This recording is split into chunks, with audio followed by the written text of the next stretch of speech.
transfer window has officially opened for the summer, and just like every transfer window opening, the day every transfer window opens, Manchester United haven't done anything and are probably unlikely to do anything for another couple of weeks.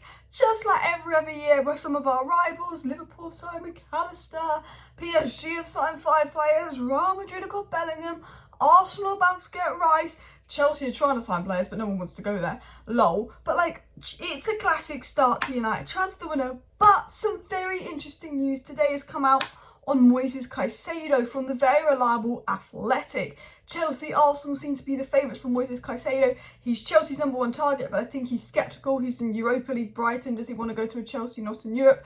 Arsenal too focused on Declan Rice. Newcastle and United have also been monitoring Moises Caicedo, and it's coming out today that United actually could have the most chance of getting Moises Caicedo this summer. They're appearing the biggest threat. We know that he would choose us over all of those clubs. I'm pretty sure he grew up a United fan. Can Arsenal stretch their budget to Caicedo on top of Rice?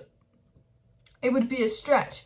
So it seems that Man United's chance of getting Moises Caicedo is really heating up. There's also news on United pursuing Rasmus Hojlund, and of course Fabrizio Romano has given us an update on the Min-Jae situation, and players like Sancho could be set to leave United. So in today's video, we're going to get into all the latest Manchester United transfer news that has come out today. So please do smash that like button, subscribe down below if you're new, and let's get into it. It was said on signing Moises Caicedo, Manchester United are perceived to be a bigger threat to Chelsea than Arsenal.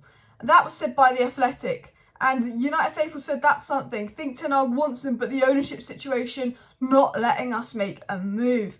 Because that is really interesting. Chelsea are all in for Moises Caicedo, and The Athletic, very reliable Athletic, are going, you know what, Man United will be a bigger threat to Chelsea than Arsenal. Arsenal fans have been celebrating, thinking they're going to get Caicedo. I've seen a lot of Arsenal fans getting ahead of themselves, like, yeah, we'll get Moises Caicedo this summer. Well, The Athletic are saying, well, actually, United, despite Arsenal making him more of a target, United are the biggest threat to this. We know from Sky Sports that Manchester United contacted Brighton and asked to be kept informed. United have been monitoring the situation. Monitoring FC is back, and they've had a lot of contact with Brighton saying, look, can you inform us on what's going on with Moises Caicedo? If anyone's about to make a move, let us know. United were rumoured to sign Moises Caicedo last summer, but obviously got Casemiro, but we were strongly linked with Moises Caicedo.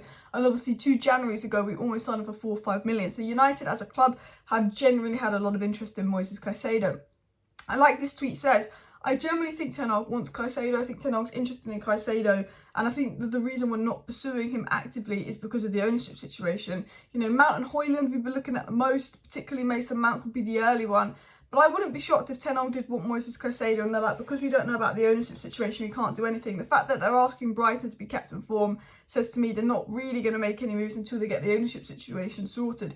And this might be because they know there's going to be a lot of competition for Caicedo, and if other teams know that we're really going for Caicedo, like Arsenal and Chelsea, they're going to step up their pursuit before we get ownership sorted, which could reduce our chances of getting him. Now, I still think that Moises Caicedo seems more Chelsea and Arsenal bound at the moment, but I definitely say this is one to keep an eye on. I mean, for me, he is the perfect signing. I've said this from day dot. He can play as an inverted fullback. You know, he's been doing that for Brighton. He can play right back. So if we do sign Mason Mount, he can move into the midfield and play inverted. He can offer cover for Casemiro. You know, if there's something happens to Casemiro, he can play that role. But he can play next to Casemiro pretty effectively. And I think his best position will be an 8. Like, yes, he's good off the ball. Yes, his defensive qualities are unreal, but he's so underrated on the ball. He can progress the ball forward. He is such a technical player. He's so intelligent in his play. He's technical, he's physical, he's quick. He's 21 and versatile. Erik Ten Hag loves versatility. You know, someone that could play multiple positions at 21 years of age in the Premier League, bossing the midfield, like can carry the ball forward, not scared of the press. You know, when our players get pressed, we panic. He ain't scared of the press. He'll pick the ball off the centre backs. He will complement Casemiro really well. Moises Caicedo for me is the perfect signing. And MUFC every day said this as well, which was a really good point. He said, Phil, this is one that we could really push and get done. It would be an immense signing. Fee around 70-80 million. He's a big United fan, exactly the type of player we need, and perfect age profile. 21 years of age, 70 to 80 million. Forget Mason Mount. This is the deal United need to be doing. Moises Caicedo. And when ownership situation is sorted, keep an eye on this, because the longer and longer he's not going to Chelsea and Arsenal, the better and better it is for United. And I wouldn't be shocked if United are generally in for him. And The Athletic is saying that we're a big threat to this. we want to stay inquired. I wouldn't be shocked if he'd wait it out for United, being a United fan, if we'd had contact with him as well. But then a part of me is like, would United go for him to annoy Chelsea to get them to lower the Mason Mount price? Possibly. Now, a player that United look set to sign in January when his release clause comes active is Min-Jae. So what has been said on Min-Jae, because Italian reports, Napoli reports keep coming out saying he's agreed and done deal and he signed a contract to go to United and United have offered them this and he's told United he will go, etc, etc. But nothing's really happening, and it's very obvious that these reports coming out from Italy saying that Min-Jae is done is all from Min-Jae's agent to Italian media to get him a big new contract. Because every report saying Min-Jae is done keeps talking about this €9 million a year contract that United have offered Min-Jae, which we know is not true. And I think it's being used as a tool to try and trick Napoli into paying that kind of money, not to when they offer Min-Jae a new contract. But this is what was said on the reliable sources. So TalkSport said new Manchester United target Min-Jae is stalling on signing a new contract at Napoli that would remove his release clause. So TalkSport said, look, he's stalling his new contract.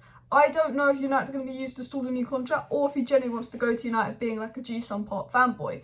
Min-Jae for 40 million, Moises Caicedo for 70 million, 110 million, probably raised it to 120. On those two players, bargain. Bring in a goalkeeper, that takes it to 150, 60 million. Bring in Hojlund, that takes it to 200 million. Perfect spend for me. But Romano said this on Min-Jae, and I think Romano hit the nail on the head. This is what's going on, really, because this is what Romano said's going on. He says there's nothing done with Min-Jae, contrary to rumours in the Italian press. United are in talks with their side and appreciate the player, but nothing is done at the moment. Many clubs are interested. The race is on. So Romano said, look, he's confirmed United are in talks with Min-Jae, he's confirmed United are interested in the player, and, United have a genuine interest in signing this guy for £40 million, and there is the belief that he will pick United over other clubs, and that's come out from reliable sources, and there's a strong feeling that United will get him if the takeover is done. But he said, look, nothing is done, He's saying, ignore the rumours from the Italian press, nothing is done. Other clubs are also interested, watch Newcastle, watch PSG. United's name seems to be getting used the most, but do watch the other clubs. Now, talking of our striker target, Rasmus Hojlund. Now, Man United's #1 striker target is Harry Kane. With Mbappe maybe on the market, Real Madrid could drop their Kane interest. We maybe have more of a chance of signing Kane, but Daniel Levy's just made it very clear he will not sell Kane to a Premier League side, which is why we're kind of stepping up our pursuit of signing someone like Rasmus Hojlund. Now, Rasmus Hojlund is a fantastic player, technical player. He's 20 years of age, will be absolutely brilliant, but I don't think he's ready yet to hold the United front line, to be the main man in the front line at 20 years of age. He's more of a junior now, as he needs nurturing. There needs to be a top striker to come in and be our frontline striker, and Rasmus Hojlund isn't quite that developed, as good as he is. So if we do sign Rasmus Hojlund, we will need another striker as well. But what we do know about Rasmus Hojlund is Ten Hag likes him. There's genuine stuff going on, but Rasmus Hojlund is very much open to joining United. Now, what was said on Hojlund to Manchester United? Di said Manchester United have been scouting Rasmus Hojlund and his agents and are close to people at United. And Di also said Man United signing Rasmus Hojlund this summer depends on whether United can get Victor Osimhen. If they can't get Victor Osimhen, Rasmus Hojlund could be very likely investment for the future. So Di obviously a very credible journalist. Now I think Kane is way more of a priority than Victor Osimhen. It's interesting that he brings his name up though. Maybe we are doing something for Victor Osimhen, but I think because of his price tag, I kind of assumed United weren't going to make any moves for him. But he's saying Hojlund is someone United like. They like him. They've got a good relationship with his agents. We know that there's been talks and United have had interest in Hojlund. But I think basically Di is saying what we all know. I think it depends on the striker situation. We want Hojlund. We're ready to pursue him. This is something we want to do, but we still know we need an established striker to come in. We created the third most chances in the league last season and scored the 9th most goals. We need someone that's going to take those chances. And yes, he's a much better finisher than Weghorst. But, and he might come in and he might be ready to lead the line. But someone that, only started playing football a year ago for Atlanta to come to the Premier League, to come to United, a side that big and be the leading man, it is a big, big ask. Now, we've seen stars absolutely excel in other leagues and struggle to make those kind of numbers up in the Premier League, like Jadon Sancho. Now, Jadon Sancho could be on the way out. Now, Erik Ten Hag likes Sancho, but there is, he's not been super impressive. He's got better, he's been decent, he's shown aspects of what he can do, but they said that United will sell him if they can get an offer in the £50-60 million region, which is definitely possible with Sancho's age, potential and future, but I don't think Spurs will spend any more than £50 million on Jadon Sancho. But it was said the Spurs manager is very interested in signing Jadon Sancho. It was actually said by the Times that Tottenham have expressed an interest in Jadon Sancho. So we've now got multiple reports coming out expressing that Tottenham have an interest in Jadon Sancho. They won't pay more than 50 million. Now, I can't see them paying his crazy wages and 50 million for Jadon Sancho. I still think Jadon Sancho will stay at United. But this is definitely a transfer rumour and a bit of transfer news to keep an eye on. Now, people, that is the wrap-up of all of the transfer news that has come out this morning on the ins and outs. The Moises Caicedo one is definitely the most interesting. Min-Jae is one to watch, Hojlund's one to watch, but the most important thing now is to get this takeover wrapped up. Preferred bidder, or this should kind of be done by the end of this week, hopefully in the next 48 hours, so then we can go to the Premier League owners to finalise the budget and start working on transfers, because the transfer window is open. United, please do something. Smash a like, smash a subscribe. Thank you for watching. See you next time. Bye.